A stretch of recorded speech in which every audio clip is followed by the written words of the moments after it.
Here to solve the world's problems are students at the Model NATO Conference here in Ottawa. From the balmy shores of Vancouver to the stormy shores of PEI, students here are going to be debating upon the issues of transatlantic security and its mission in Afghanistan. Today we're here with Mike Vladars, the Secretary General of the Model NATO Conference here in Ottawa, Ontario. Mike, thanks very much for having us. Now, can you please just tell us a bit about the conference? Sure. The conference is the sixth year we've had it. It's held here in Ottawa. It's heavily supported by Carleton University, NATO itself, and the Department of National Defence here in Canada. What we do is we bring in students from across Canada, this year from the United States as well. We've had delegates from Russia in the past. And they come in, and they represent a certain country on NATO, and they act on 5 different committees: the North Atlantic Council, the Military Committee, Political Committee at the senior level, the Euro-Atlantic Partnership Committee, as well as this year the Special Committee on Afghanistan.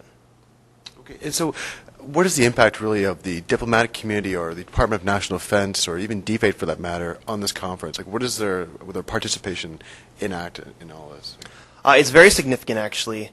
What we do is we send each of the delegations off to their respective national embassies or high commissions for a briefing, so they can, in addition to the research they do on their own, they're able to get a first-hand perspective on what they need to know for the conference to prepare, a few little tidbits to learn, as well as really get the chance to get into the character.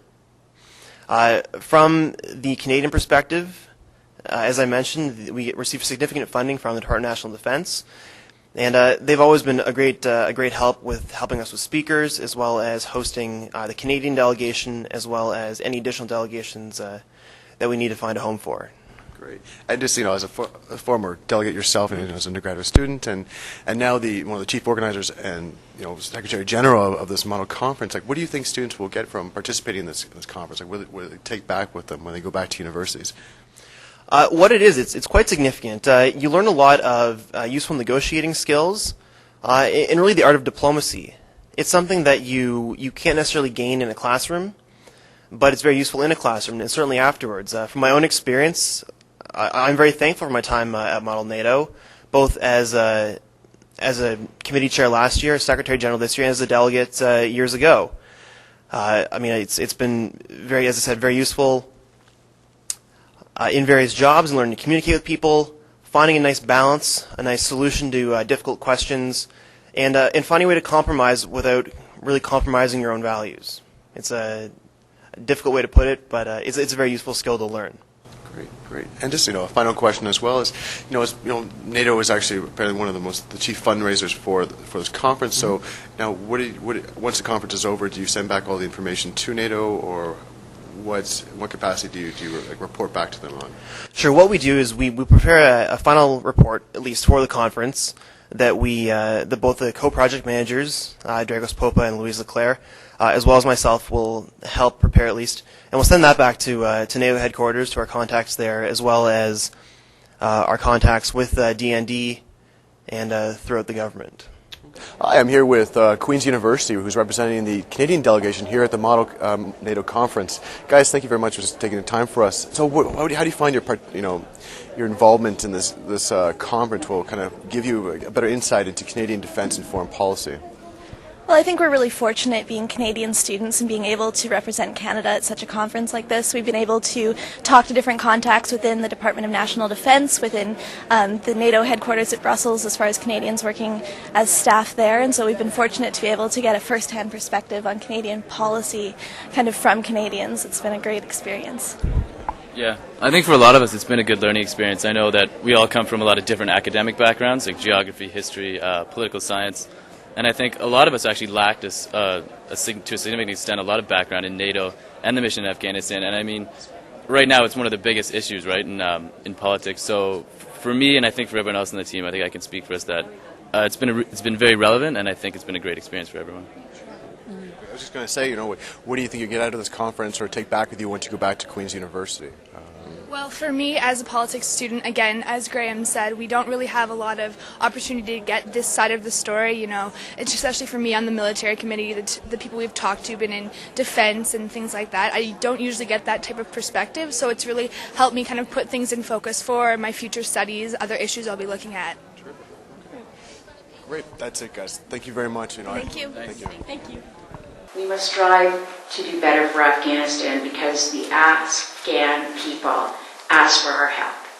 And we want to increase their own capacity to bring peace and stability to their country. And we have shown what we can accomplish. They can see real progress all around them, and they understand the consequences if Canada and its coalition partners abandoned Afghanistan now. There had been talk of that through the opposition in Canada before Christmas. The Taliban would regain their power over the Afghan people. They would again ban women from the workforce, leaving thousands of families without an income. Many women in Afghanistan are widows. And under the Taliban, as you know, they weren't allowed to go outside without being accompanied by a man. They'd shut down girls' schools and colleges. The cultural institutions and monuments would be thoughtlessly destroyed.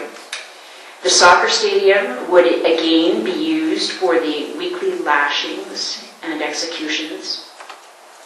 We'd have to stand shamefully by as Afghan civilians were summarily executed and as houses were burned and private property was being destroyed. We'd have to wait in fear as Al-Qaeda got settled again. So making a home for itself where Al-Qaeda again would hurt the world, that would be the consequence of NATO and Canada leaving. Hi, we're here with Cheryl Gallant, the Conservative MP from Renfrew-Nipissing-Pembroke, who's at the Model NATO Conference. And we just have a couple of questions to ask you, Ms. Gallant. What do you think the significance of this conference is for university students, presenting the Canadian defense and foreign policy viewpoint? Well, from a parliamentarian standpoint, I am very inspired and comforted to know that university students of today are taking an active interest in NATO. With the question of whether or not to recall troops from Afghanistan late last year, the whole credibility of NATO could be called into question. So knowing that there are so many people in Canada, in university, up and coming, who will be in government, that understand the significance and the importance of having this organization, I feel better as a Canadian and much better for the world. Okay. And just a more political question, as far as the extension of the mission in Afghanistan, from 2009, will the government actually, presenting legislation on that, or is there an exit strategy for the Canadian forces? Well, here we're making an assumption that hopefully we will be still the government in power at the time. We are, if the minority government does not fall and we have an election in the meantime, we do have a fixed date for an election in 2009. At this point in time, the military prepares for the eventuality that the mission may be extended, because you always have to prepare several years in advance.